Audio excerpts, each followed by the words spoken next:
Evening, afternoon, everyone. My name is Mark. And I'm Zoe. And we are the Board Adventurers. We're coming at you with another Late to the Game. Today we're going to be talking about Cascadia, a game designed by Randy Flynn and published by AEG and Flat Out Games. Cascadia is a 1-to-4 tile placement game where you're going to be almost drafting a tile into your environment. So you're going to start off with 3 tiles in the form of like a triangle.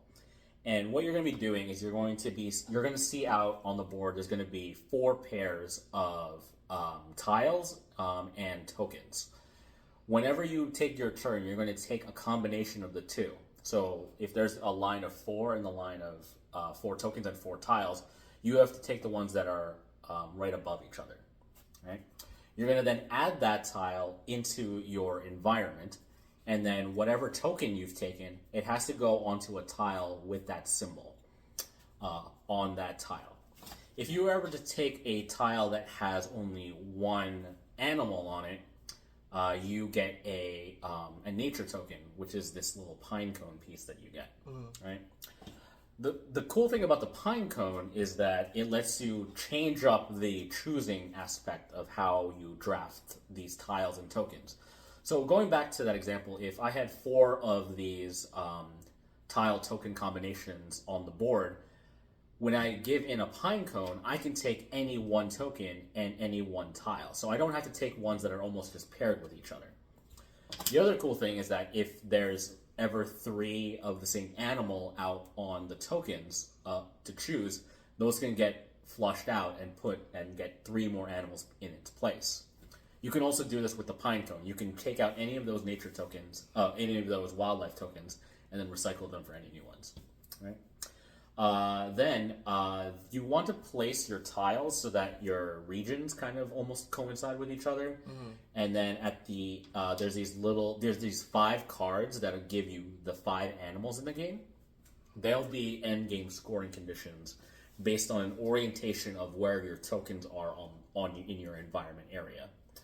At the end of the game, whoever has the most points on a combination of their tile environment, their animal locations, and their animal scoring cards will win this game.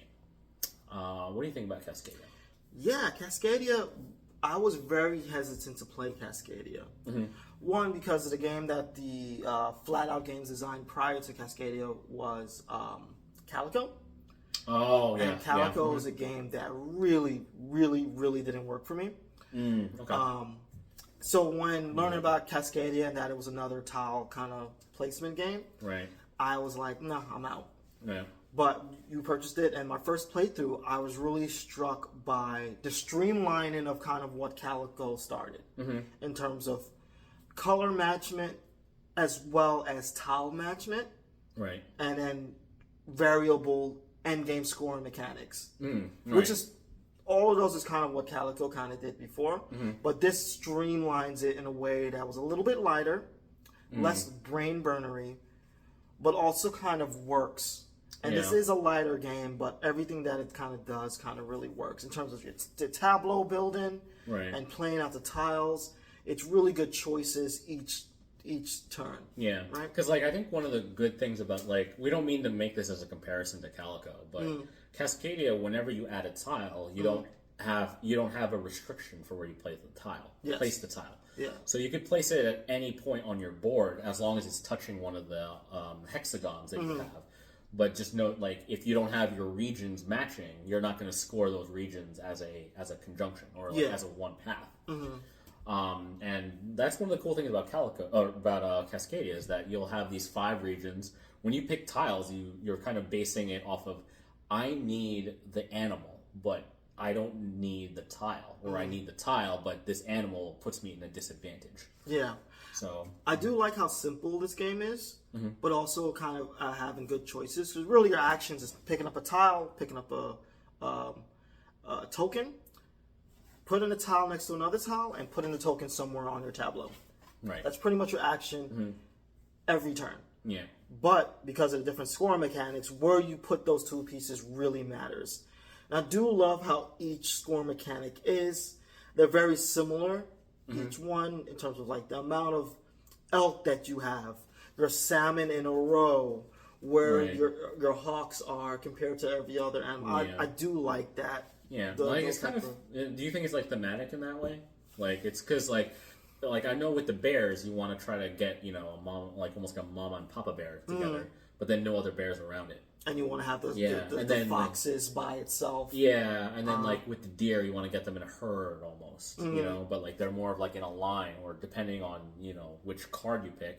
And that's the cool thing too is that your end game scoring cards are 1 of 4 for each animal, so you can switch them out so that you get different end game conditions Yeah. for each game that you play. Yeah, it is. It's a little thematic. I mean, it falls into that nature game wave that we're in right now, which I'm kind of bored with that a little bit. But I do think this is thematic enough, exactly like you said in the scoring mechanics, that the salmon has to be a row of salmon. That the fox has to be kind of by itself, not really around any other foxes, as like a lone fox kind of thing. Right. And the bear has to be in pairs, mom and papa, like you said before. I think that works thematically and helps learn kind of like the scoring mechanics that you're looking for Yeah. with each animal. I do think it works. Right. I do like that. And I do like just kind of like the environment itself. It's like, it's, marsh and it's sand, it's mountains and it's wood Right, like wetland. and and, wetland, like mountain, yeah. yeah, and it makes sense in terms of where you want the specific animal tokens to be based Right. off of the environment Yeah. that you have on the board. It works. Yeah, because Yeah. the big choices really become like, are you trying to go for a victory, one of the animal scoring conditions, or you're trying to go for a almost like land length condition, and those are the two choices that you're kind of like bartering with each turn. Is that Yeah. I don't need the token, but I do need the land.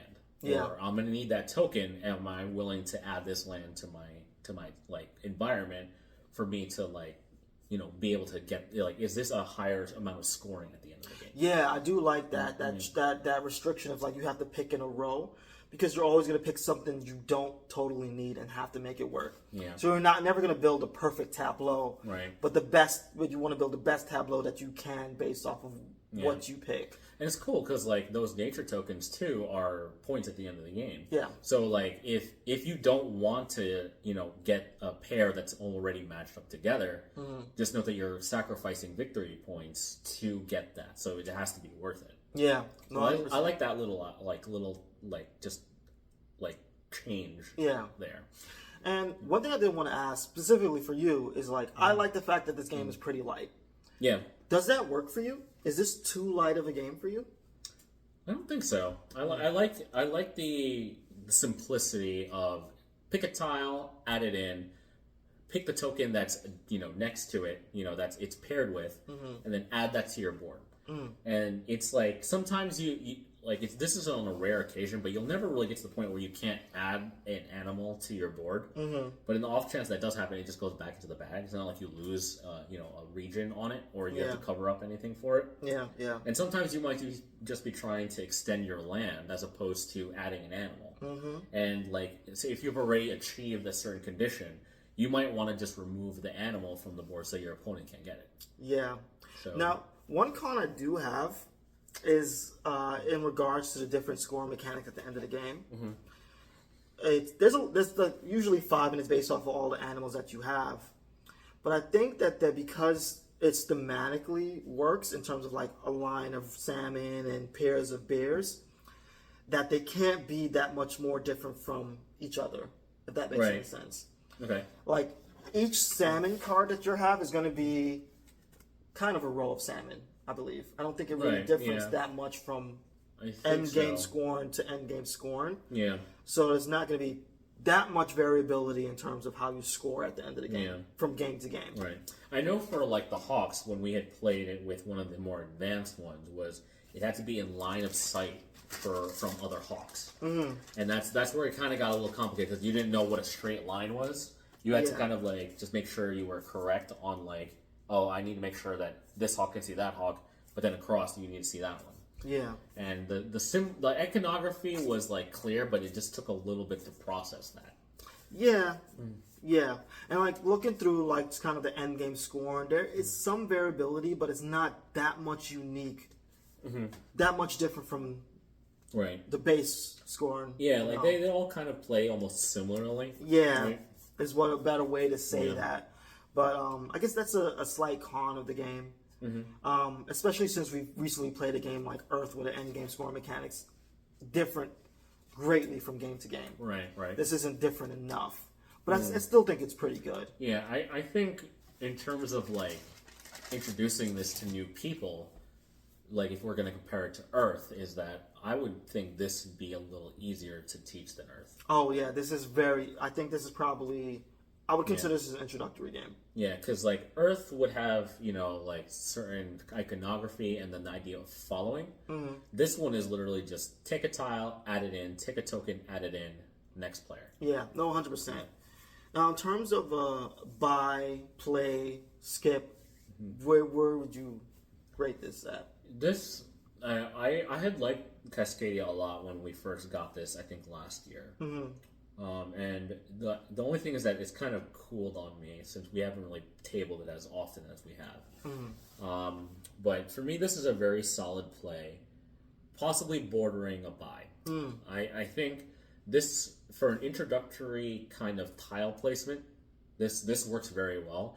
If you're a nature enthusiast, I really think you would like this game. It's kind of, you're taking animals, you're matching them up, you're kind of like, creating like lengths of regions that you score on. Mm-hmm. Then you're also going for an end game condition, which like, oh, I need a salmon, like pull out a salmon. Mm-hmm. Or I'll like if you don't see a salmon and you really need one, you could always spend a pine cone. Like I'm spending a point, but like I really hope one comes out, and then one comes out, it's like okay, I'm taking it regardless of anything else. Yeah.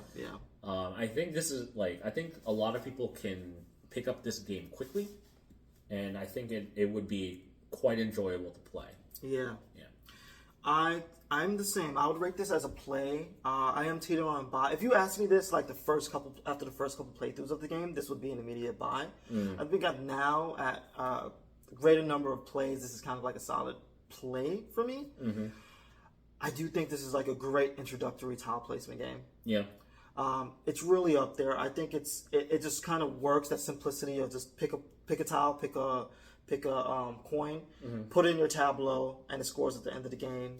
Yeah. I think the end game scoring, although not too different from game to game, is simple to understand for introductory players. Right. That it just works. This is just a straight solid play for me. Right. Nice. All right. Well, that is our review of Cascadia.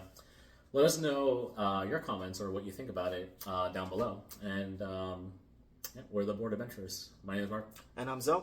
We'll see you on the next adventure.